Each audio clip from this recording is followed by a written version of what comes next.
This is the Times. Our good friend Martin Ziegler reporting that the deal that we were aware of and that some people were led to believe was actually OK under existing league rules, that Chelsea could sell a couple of their hotels to another part of the same group, apparently, according to Martin Ziegler, might not be OK.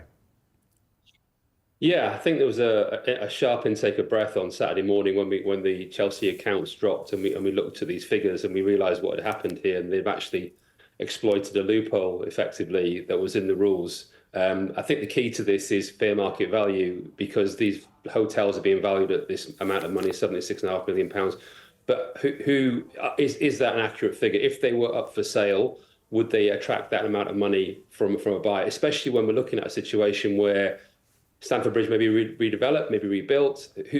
So I think this is key to it, whether or not it's looked at independently and we find that this is actually inflated valuation of the hotels. If that is the case, then Chelsea will be in trouble. I think what will also happen here is that this loophole will be closed.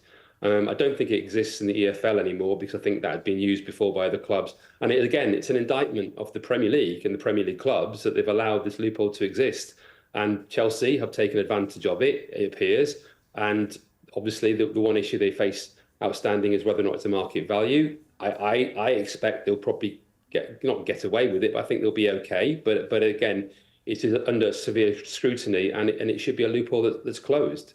It kind of, Miguel, it doesn't sort of feel right without any, I'd say anything about whether it's legal. It doesn't feel right, does it? That's exactly it. I mean, these rules, and again, the Premier League clubs agreed to these rules. It's the system that Chelsea's new owners, even if they could complain about kind of history and all that, it's what they've bought into.